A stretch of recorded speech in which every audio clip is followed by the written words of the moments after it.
Haleluya. Sekali lagi biarlah nama Tuhan dipuji, dimuliakan. Haleluya. Dan kita sangat bersyukur kepada Tuhan karena kebaikan Tuhan bagi kita. Jumaat Agung, hari 5 yang lalu Tuhan mati di kayu salib. Dan pada hari ini adalah hari kebangkitan Tuhan. Dan biarlah pada pagi ini kita sama-sama merayakan dan mengerti tentang kebangkitan Tuhan pada hari ini. Nah, sekali lagi, di mana-mana pun sekarang, orang akan merayakan tentang kebangkitan Yesus. Setiap gereja. Dan saya percaya bahwa setiap pribadi kita mungkin ada juga persoalan, tetapi biarlah pada hari ini kita akan mendengar dari bagian firman Tuhan yang berkata, bolehkah Yesus bangkit? Karena saya perhatikan di YouTube, perhatikan di mana-mana, orang persoalkan, adakah dia bangkit? Bolehkah dia bangkit? Betulkah dia bangkit? Nah, biarlah pada hari ini kita akan perhatikan itu satu persatu supaya kita jelas, clear, tepat, dan padat, yakin, percaya, dan teguh. Dan sebelum itu saya ingin menjemput istri saya. Dia ingin bersaksi sebenarnya hari 5 itu, tapi itu kan kebaktian doa. Dia mau bersaksi tentang sudah selesai. Nah, mari saya bagi dia 3 menit. Oke, thank you Pastor. Shalom. Saya rasa macam di kampung sudah. Oke, saya ingin bersyukur kepada Tuhan sebab selama 2 tahun kita berjuang berperang dengan virus yang tidak kita nampak. Maksudnya musuh yang kita tidak nampak. Kalau kita berperang dengan askar ataupun musuh nampak, tapi ini yang tidak nampak. Pengalaman saya sepanjang 2 tahun itu saya bersyukur kepada Tuhan sebab sampai hari ini saya ada itu karena kemurahan Tuhan. Dan kita harus sadar bahwa setiap perjalanan hidup kita itu di mana Tuhan letakkan kita, Tuhan punya maksud dan misi tertentu. Amin. So kita tidak hidup hanya di dunia ini tanpa alasan ataupun tanpa tujuan. So saya bekerja di satu hospital swasta dan saya di bawah satu pemimpin perempuan yang suami dia Buddhis, dia baru masuk Kristen hanya 2 tahun saja. Anak-anak dia tuh dia curi-curi hari Ahad tuh, dia cakap dengan mak mentua dia, saya bawa mereka pergi shopping. Dia ada 3, 2 girl, 1 boy. Dan suami dia itu memang tidak tahu cara dia terima Tuhan karena di dalam tempat kerja dia juga. Dia seorang sister mula-mula lah di satu hospital 5 star yang terkenal di Kuching, tidak lain tidak bukan normal lah. Okay, so waktu dia berpindah ke hospital tempat saya bertugas sekarang, satu ketika di mana kami sangat-sangat down. Maksudnya kepimpinan kita yang tertinggi itu dengan kru-kru, macam mereka kru-kru inilah, kalau mereka ini sudah collab, tidak ada musik lah kita.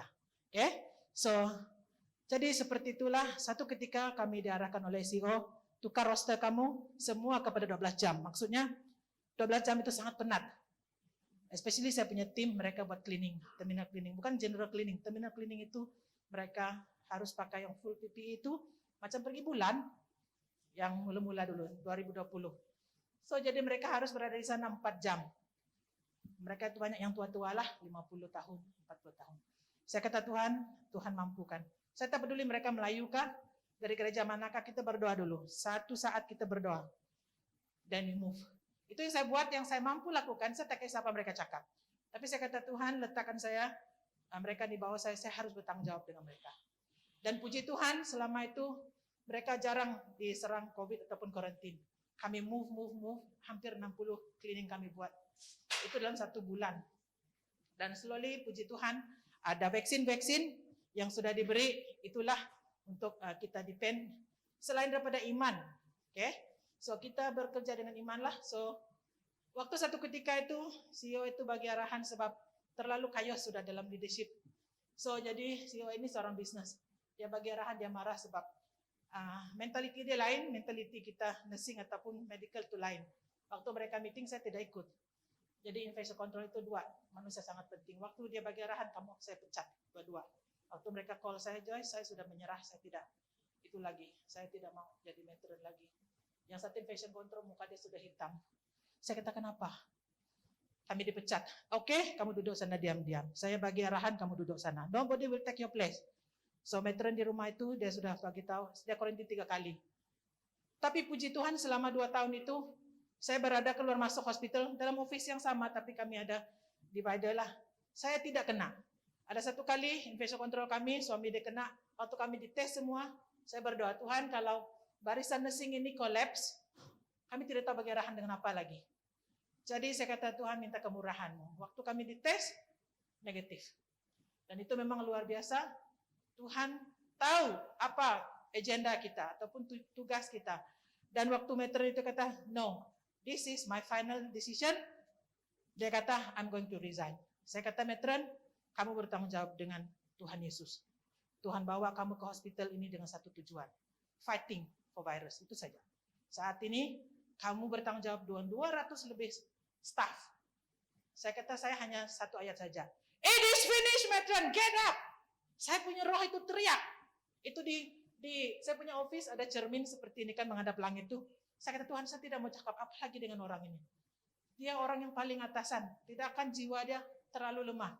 Saya teriak satu teriakan saja. It is finished. Maksudnya it's done. Sudah selesai, matron. Kamu tahu Tuhan Yesus itu mati bagi kamu. Tuhan Yesus sudah sengsara. Kamu hanya COVID saja. Orang suruh kamu resign. Kamu bertanggung jawab.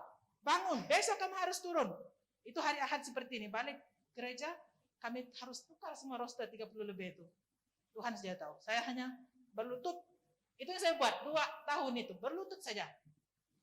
Puji Tuhan selama 2 tahun itu gaji kami tidak dipotong. Ada hospital yang dipotong setengah gaji. Dan saya tak tahu lagi berapa lagi yang di luar sana jobless. Maksudnya dibuang kerja. Saya kata, Tuhan, ini kemurahan-Mu. Dan saya bersyukur hari ini selesai ujung tahun, hampir Desember, tahun lepas saya kata matron, saya kata Tuhan sudah sangat baik dengan kita. Manajemen tidak potong gaji staff. Boleh kita bersyukur kah? Saya kata Tuhan terlalu sudah banyak fighting untuk kita. Can we say grace? Can we say thanksgiving to God in December? Dia tengok muka saya, Joyce, kita ada 3 hari lagi, kamu akan balik kampung. Saya kata, I don't care. Tak ada food pun tidak apa. Yang luar biasanya selama 3 hari kami call semua supplier. Mereka itu donate. Kami minta 1 set, mereka buat tambah set. Dan the whole caroling itu, kami bersyukur, kami tidak ada preparation. Ambil mic saja, saya buka handphone, semua buka. Kita nyanyi segala puji syukur. Buka saja. Praise the Lord of my soul. Itu yang saya buat malam itu dan makanan itu datang. Sampai sister-sister yang lain kata, meja itu penuh. Dengan KFC, dengan apa-apalah, mini, makanan, secret recipe cake itu, semua dihantar. Mereka kata, begitu ajaib Tuhan. Dan itulah, kalau kita di dalam Tuhan, tidak perlu takut. Tuhan katakan, it is finished, means sudah selesai. Kita hanya move karena tubuh kita ini adalah milik Tuhan. He will fight for us. Jangan takut, itu saja. Yang sudah give up dalam pelayanan apapun, bangkit. Oke, Tuhan mau kita, don't give up. Tidak ada yang terlambat dalam rencana Tuhan. Amen. So, saya sudah makan 3 menit lebih. 5 menit lah nih. So saya minta maaf lah, okay? Sekian, Tuhan memberkati. God bless. Move, keep on moving. God bless. Thank you. Haleluya. Sekali lagi beri kemuliaan bagi nama Tuhan. Karena kebaikan Tuhan dan banyak kisah yang kita dengar waktu COVID. Dan yang pasti yang saya tahu dari beberapa di kampung kami ada beberapa orang yang memang pulang ke surga lah karena COVID. Apa boleh buat? Dan mereka kita tidak dapat lihat. Hanya digambar dari jauh pakai WhatsApp tapi tidak dapat apa-apa muka. Hanya kita lihat orang pergi bulan. Dan begitulah pergi bulan tanpa roket. Itulah mereka yang dipanggil Tuhan waktu COVID. Dan bersyukur karena kita masih ada. Amin. Karena kebaikan Tuhan. Nah, biarlah pada hari ini bolehkah Yesus bangkit? Karena setiap agama, setiap pahaman, setiap kepercayaan, setiap keyakinan manusia di dunia ini, mereka rasa bahwa mereka punya lebih baik. Dan ada orang ada agama ini, dan mereka tidak dapat berdiri di atas agama mereka sendiri. Mereka persoalkan agama kita. Dan bolehkah Yesus bangkit? Ada dalam screen kan? Kalau siapa-siapa yang boleh tulis, hari inilah hari yang tidak boleh dilepaskan, dilalui, tidak tulis. Ataupun snap saja. Karena penting. Bolehkah Yesus bangkit? Matius 28 ayat 1-6 saya membaca bagi kita. Setelah hari Sabat lewat. Matius 28 ayat 1-6. Setelah hari Sabat lewat, menjelang menyingsingnya fajar pada hari pertama minggu itu, pergilah Maria Magdalena dan Maria yang lain menengok kubur itu. Maka terjadilah gempa bumi yang hebat, sebab seorang malaikat Tuhan turun dari langit dan datang ke batu itu dan menggulingkannya, lalu duduk di atasnya. Ayat 3, wajahnya bagaikan kilat dan pakaiannya putih bagaikan salju.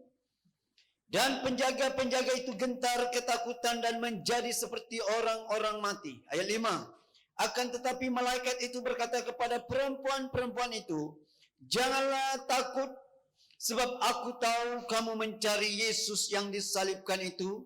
Ia tidak ada di sini, sebab ia telah bangkit, sama seperti yang telah dikatakannya. Mari lihatlah tempat ia berbaring. Nah, kita lihat bahwa Alkitab menceritakan tentang kelahiran, nubuatan, kelahiran dan kematian Yesus dan juga kebangkitan Yesus. Penting. Karena manusia persoalkan bolehkah Yesus bangkit.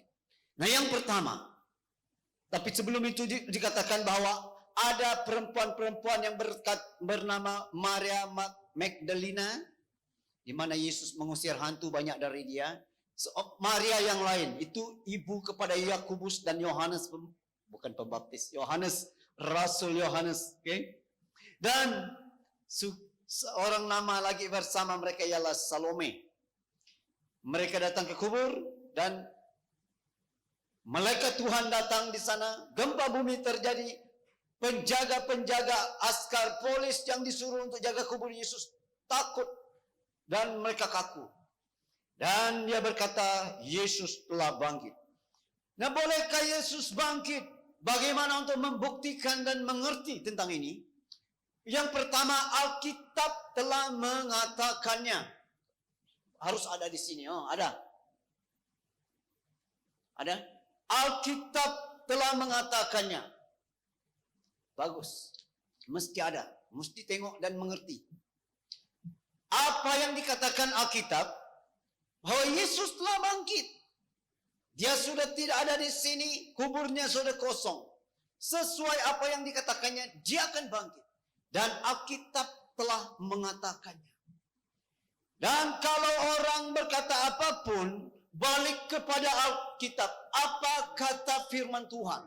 Selalu kalau ada persoalan dalam hidup, balik kepada Alkitab. Apa kata firman Tuhan? Jangan kita bersandar bergantung kepada pengertian, pahaman, bahkan khotbah-khotbah yang kita telah dengar juga.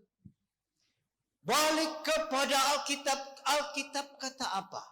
Karena Alkitab ialah satu aras, satu jalur yang tidak tergeser, tidak tergugah, tidak tergoncangkan.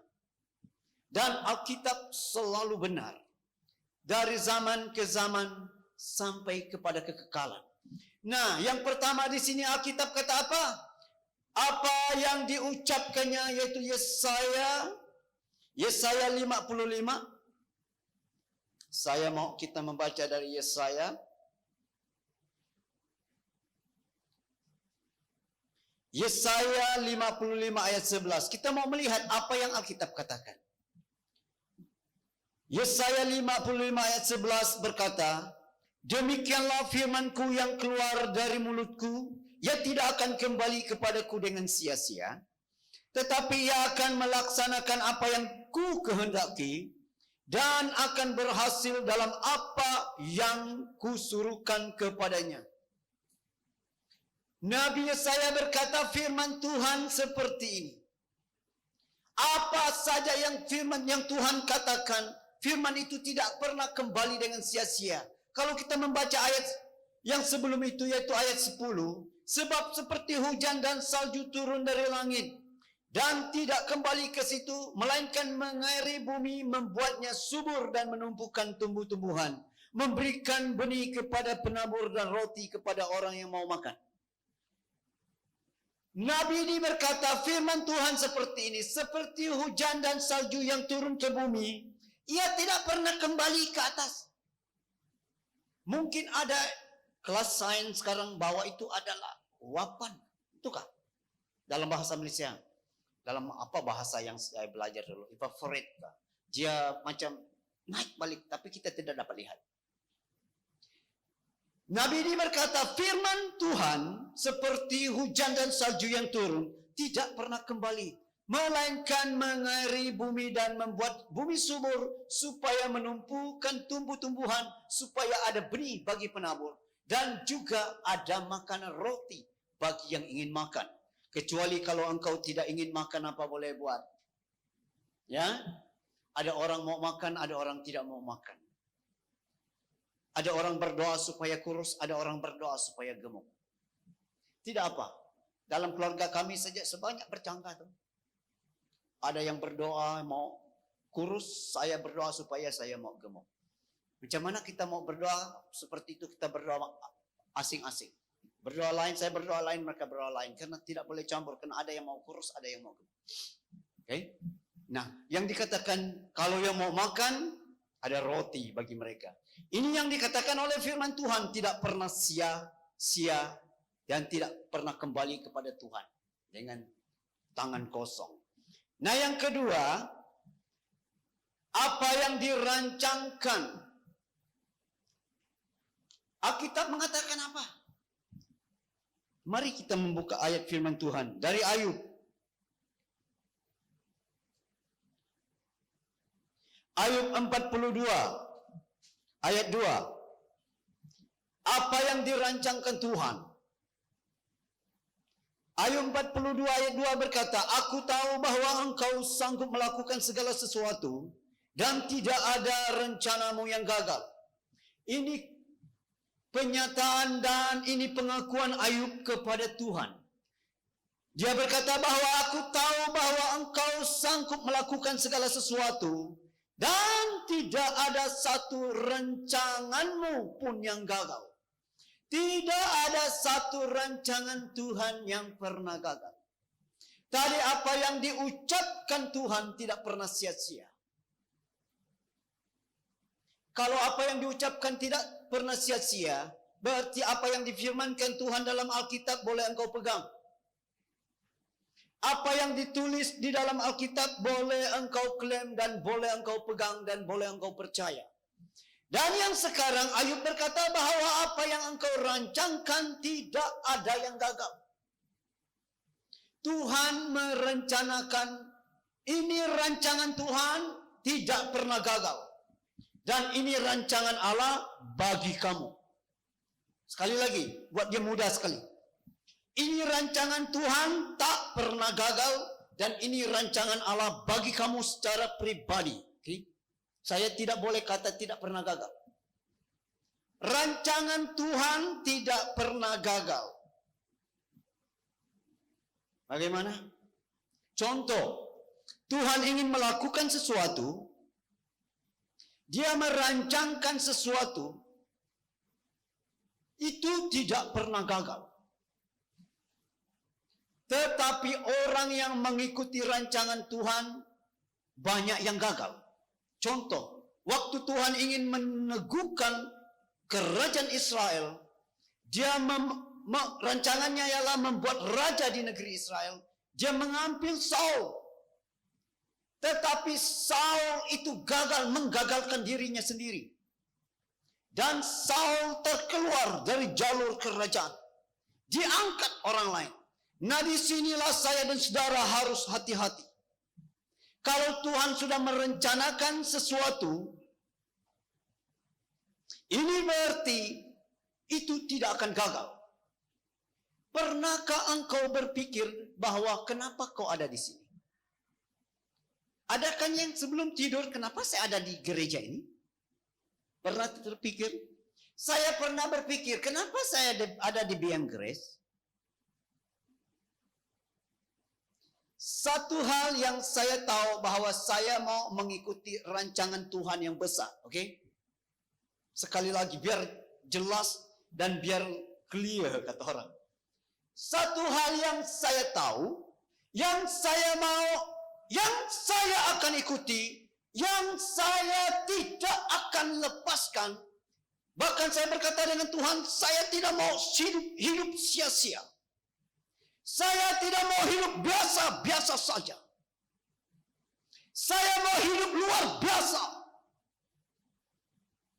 Sekali lagi. Saya tidak mau hidup biasa-biasa saja. Dan akhirnya saya ada di tempat ini. Kalau saya ada di tempat ini dengan cara Tuhan, berarti ada rancangan Tuhan di tempat ini. Contoh. Ini contoh.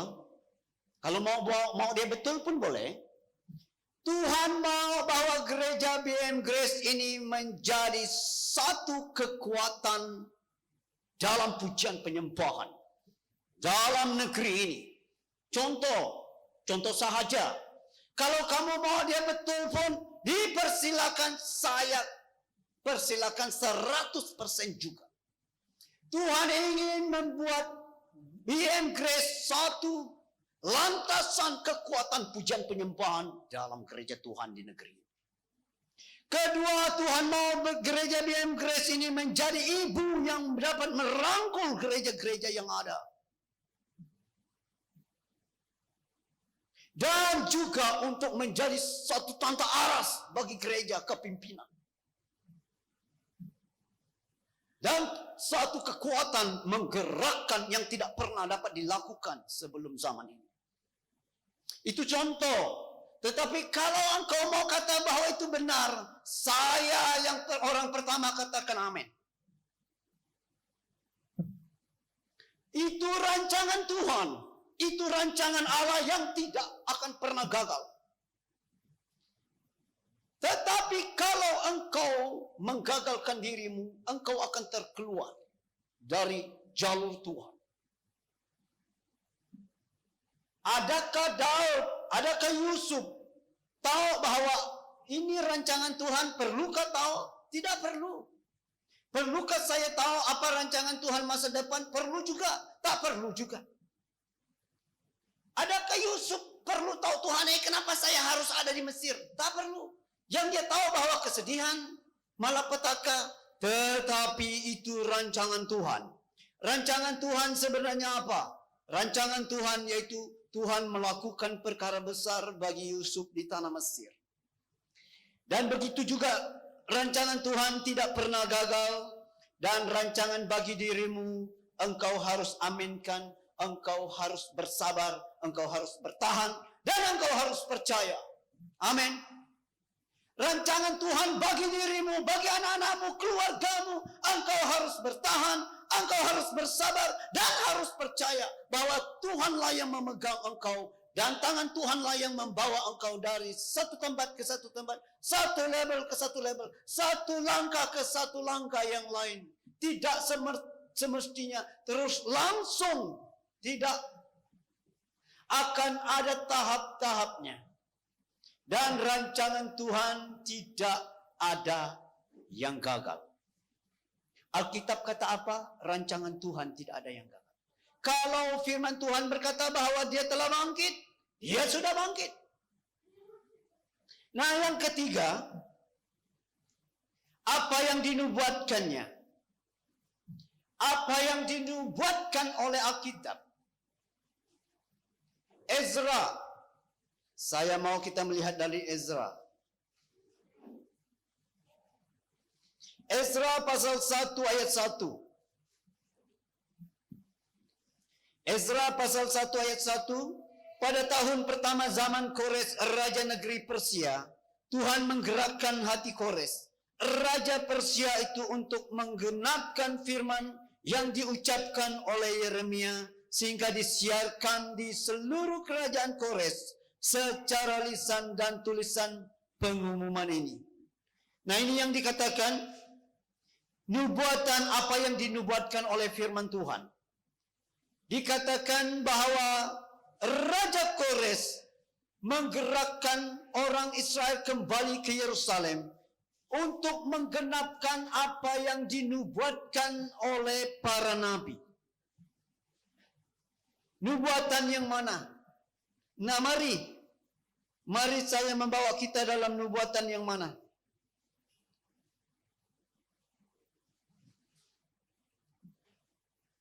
Yeremia 29 ayat 10.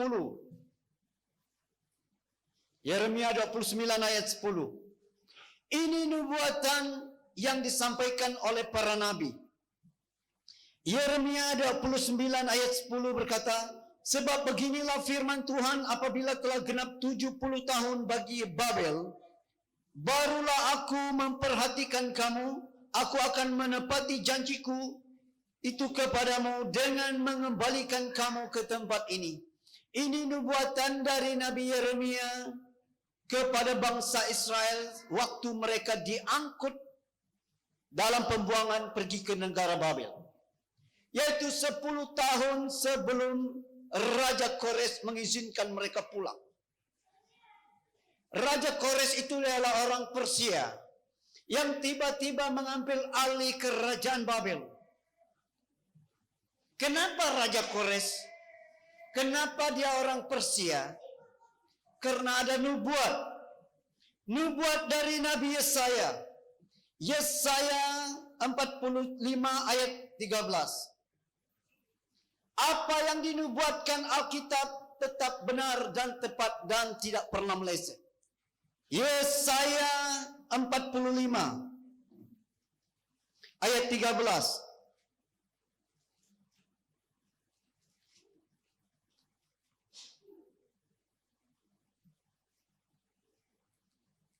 Yesaya 45 ayat 13. Apa yang dikatakan Yesaya 45 ayat 13, 126 tahun sebelum Raja Kores mengizinkan orang Israel kembali ke Yerusalem. Dengar.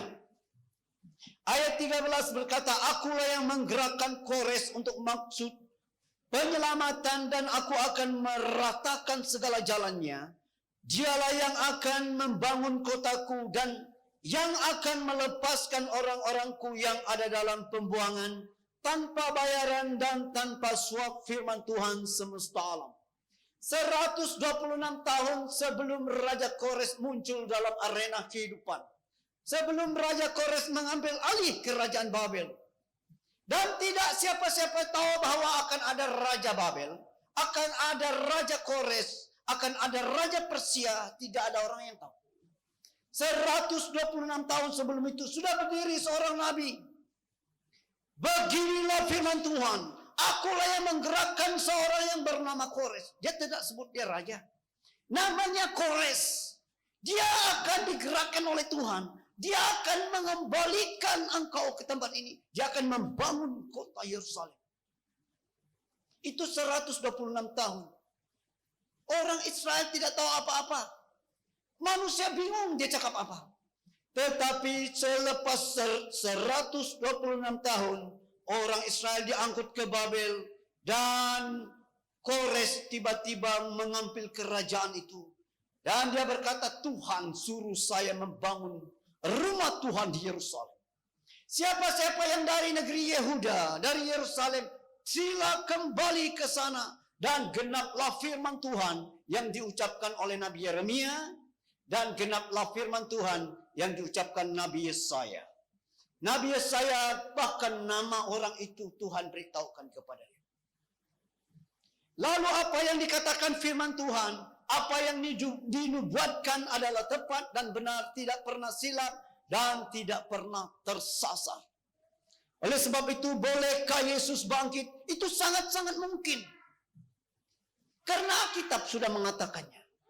Kita mau cakap apa? Bahkan zaman Tuhan sudah beritahu. akan ada pengangkatan, akan ada kesusahan besar, akan ada 1000 tahun zaman kedamaian, dan akan ada pengadilan yang terakhir. Yang ini yang dikatakan oleh firman Tuhan. Lalu apa yang dinubuatkannya, kita lihat bagaimana firman Tuhan bertahan, berlawan untuk kita. Bolehkah Yesus bangkit? Saya kata sangat-sangat boleh. Apa yang dinubuatkan Tuhan bagi kita, apa yang dinubuatkan Allah bagi kamu, pasti terjadi juga. Pasti terjadi. Dan dikatakan bahwa Raja Koreslah. Dan tepat, tiba-tiba raja itu Raja Kores. Nah itu yang dikatakan, Alkitab mengatakannya, apa yang diucapkannya terjadi, apa yang dirancangkannya tidak pernah gagal, apa yang dinubuatkannya pasti tepat dan sangat-sangat tepat. Nah yang seterusnya, yang kedua hal di sini, karena yang pertama tadi Alkitab mengatakannya dan pasti benar. Yang kedua, Yesus Maha Besar, Maha Kuasa. Nah mari saya bawa kita buka dalam Lukas. Lukas pasal 8. Lukas pasal 8 ayat 53 sampai 55. Yesus Maha Kuasa. Kalau kita persoalkan, bolehkah dia bangkit? Oh, dia Maha Kuasa. Mari. 8:53 berkata, mereka mentertawakan dia karena mereka tahu bahwa anak itu telah mati. 54, lalu Yesus memegang tangan anak itu dan berseru katanya, hai anak, bangunlah. 55, maka kembalilah roh anak itu seketika itu juga ia bangkit berdiri. Lalu Yesus menyuruh mereka memberi anak itu makan. Anak Yairus sudah mati dan Yesus datang dan membangkitkan dia. Belum lagi cerita yang disampaikan oleh Brother Clement tadi. Tuhan membangkitkan siapa? Lazarus. Banyak-banyak kali Yesus membangkitkan orang. Kalau dia, bolehkah dia bangkit? Dia sudah mahir tuh. Dia sudah sangat mahir. Pakar membangkitkan orang. Pakar membangkitkan diri dia sendiri. So apa? Apa yang dapat dilakukan oleh Long Chingwei? Siapa nama dia? Li Chongwei. Li Chongwei, apa yang dapat boleh dibuat oleh Li Chongwei? Boleh smash? Boleh trik? Boleh saja tuh. Dia world champion tu banyak kali tu. Dia nomor 1 ranking dunia banyak kali. Oh, itu mahir sekali tu. Mahir sekali. Apa yang boleh dibuat oleh brother ini siapa ni? Dexter. Dexter ke?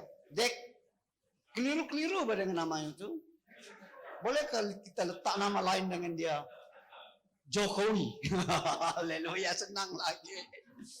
Bolehkah dia kasih terbalikkan base itu dan kasih lintang pukang base itu? Masih bolehkah dia main? Boleh tu. Kalau zaman dahulu kala sebelum kita sopan-sopan tu, dia main base tu. Gaya dia lebih hebat daripada itu world class punya. Dia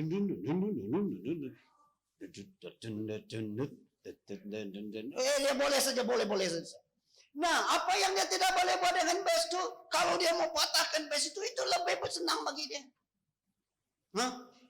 Bolehkah patah base itu? Paksa bayar, beli sendiri lagi. Boleh pokai kena. Nah, bolehkah Yesus bangkit? Boleh saja. Dia mahir membangkitkan orang. Dia mahir tuh. Sangat-sangat mahir. So, boleh apa kata? Bolehkah Clement mengajar? Dia mengajar apa sebenarnya? Mengajar bagaimana pokok tumbuh dengan cepat dalam 1 hari. 1 depak, 5 depak. Boleh tuh. Jangan tengok dia seperti ini. Dia boleh saja tuh. Dia boleh tanam pokok dalam pagi dan petang sudah 5 depak. Siapa-siapa yang mau tanam lada, tanam sawit, belajar dengan dia. Tanam pagi, petang, sudah menuai dah. boleh saja. Boleh saja. Nah, Yesus seperti itu, boleh saja. Dia maha kuasa. Okay? Mau ragu kenapa? Apalagi mereka yang memang peminat bola. Itu Cristiano Ronaldo, boleh saja tuh sepak gol dari tengah padang gol tuh. Boleh saja. Saya lihat dia sepak bola, saya pejam mata. Saya yang menonton, saya yang pejam mata. Takut tengok kekuatan sepaknya. Aduh, ya ampun. Nah, boleh saja. Okay? Nah, bolehkah Yesus bangkit? Nah, yang ketiga, ini terakhir nih. Sudah habis ke masa saya. Saya lupa tadi tanya. Sudah habis ke masa saya tadi? Belum, masih ada? Belum habis lagi? Habis masa saya khotbah? Belum? Masih ada kah? Berapa menit lagi? Berapa? 5? Habis sudah? Habis? 5? Haleluya. Terima kasih Tuhan, masih ada 5 menit. Nah, yang ketiga, karena dia Tuhan. Haleluya. Roma. Tawa-tawa, karena Tuhan kita bangkit lah. Roma pasal 1 ayat 4. Oke, ini yang terakhir. Roma 1 ayat 4. Dan menurut Roh Kekudusan dinyatakan oleh kebangkitannya dari antara orang mati, bahwa ia adalah anak Allah yang berkuasa, Yesus Kristus Tuhan kita. Karena dia Tuhan. Dia boleh bangkit karena dia Tuhan. Tuhan boleh buat apa? Dia boleh buat apa-apa saja. Dia boleh mematikan diri dia, dia boleh menghidupkan diri dia. Terjadilah bintang, terjadilah cakrawala, terjadilah bumi, terjadilah segala sesuatu, semuanya terjadi. Karena dia Tuhan. Dan bolehkah Yesus bangkit? Boleh saja. Haleluya. Masih ada 2 menit tadi. 5, 2. Saya akan menutup begini. Pada waktu Yesus mati, iblis, para lawan kita, mereka sudah bersorak. Akhirnya mereka punya jago mati juga. Dia sudah menakut-nakutkan kita di Yerusalem, di Kapernaum, di Betani. Dia membangkitkan orang lagi. Dan dia sudah mati juga akhirnya. Mereka sudah, mari kita berpesta. Tetapi pada hari ketiga tiba Yesus bangkit.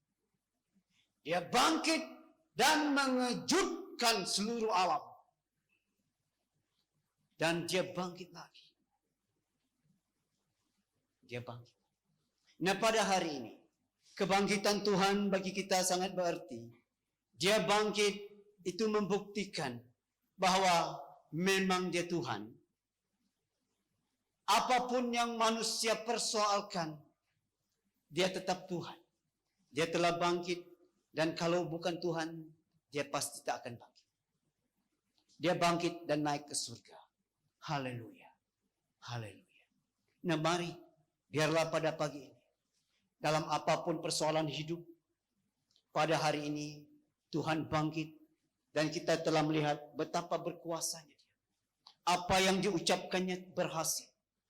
Semua rancangan Tuhan tidak pernah gagal.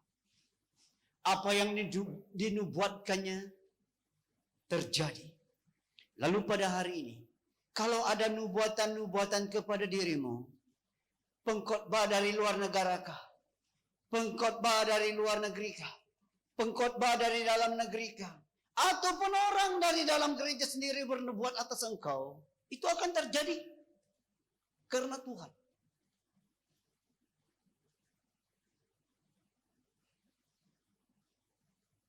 Saya akan berdoa. Haleluya. Terima kasih Tuhan.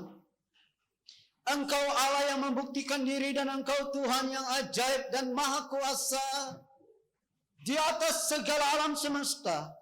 Pada hari ini bagi umat-Mu di tempat ini, Setiap pribadi di tempat ini yang mempunyai nubuatan dan rancanganmu atas hidup mereka yang tidak pernah terjadi sampai hari ini.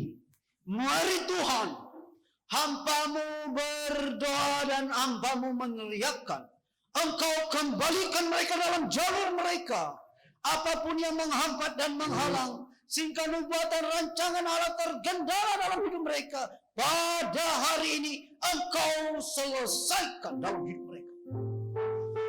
Mereka yang sudah terikat dengan apapun, pada hari ini Engkau bebas. Yang terikat dengan kutuk, yang terikat dengan apapun kemiskinan, kekurangan, pada pagi ini Engkau lepaskan dan Engkau mengubah itu jadi kelimpahan dalam hidup mereka. Kami ingin bersukacita atas kebangkitan-Mu pada hari ini. Umat-Mu ingin bersukacita.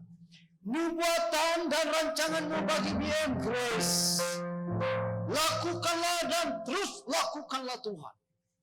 Kami sangat bersyukur dan bersukacita karena rancangan-Mu bagi gereja ini tidak akan gagal. Terima kasih Tuhan, dalam nama Yesus kami berdoa. Amin.